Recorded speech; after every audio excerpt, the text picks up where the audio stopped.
علم کی سب سے بہترین دلیل علم کی عظمت پر حضرت سلیمان علیہ السلام بیٹھے ہوئے ہیں. کہنے لگے کہ کون ہے جو ملکہ بلقیس کے تخت کو سینکڑوں میل کے فاصلے سے، میں یہاں بیت المقدس میں ہوں، سبا سے یہاں تخت لے آئے؟ کون ہے؟ قال عفریت من الجن انا آتیک بہ قبل ان تقوم من مقامک وانی علیہ لقوی امین. ایک جنوں میں کا جو عفریت تھا، اسٹرانگ، عفریت میں ویری اسٹرانگ، بہت زیادہ طاقتور جن کھڑا ہوا کہ انا آتیک بہ قبل ان تقوم من مقامک، آپ اپنی جگہ سے کھڑے نہیں ہوں گے کہ میں تخت لے آؤں گا سینکڑوں میل کے فاصلے سے،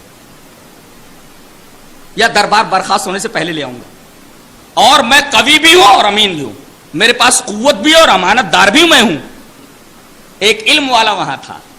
قال الذي عنده علم من الكتاب انا آتيك به قبل ان يرتد اليك طرفك. جس کے پاس کتاب کا ایک مخصوص علم تھا، اس نے کہا کہ تو کیسی بات کرتا ہے، دربار برخاست ہونے میں کافی ٹائم لگ سکتا ہے، میرے پاس کتاب کا ایک علم ہے، میں اس علم کے ذریعے اس مادی شے کو سینکڑوں میل کے فاصلے سے چشم زدن میں لا سکتا ہوں، پلک جھپکتے ہی لا سکتا ہوں. اور اس کی زبان سے یہ بات نکلی ہی تھی کہ تخت آ گیا. فلما رآہ مستقرا عنده، دیکھا کہ پلیس بیفور ہم، ان کے سامنے تخت رکھا ہوا.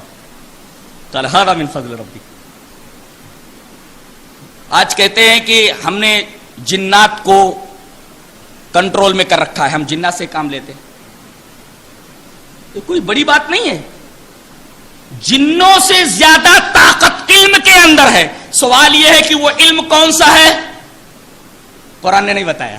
ڈھونڈو ڈھونڈو، قرآن میں تو سب کچھ ہے، لیکن اتنا ہے کہ وہ کوئی علم تھا.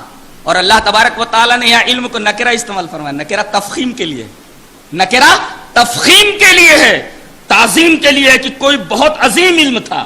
قال، بتائیے آج تصویریں آ جا رہی ہیں، آوازیں ہم سن لیتے ہیں ہزاروں میل کے فاصلے سے، لیکن ابھی تک سائنس اس مقام پر نہیں پہنچی ہے کہ سینکڑوں میل سے کوئی مادی شے بہیئت قضائیہ سینکڑوں میل کے فاصلے سے ہم تک پہنچ جائے. ایسا نہیں ہے.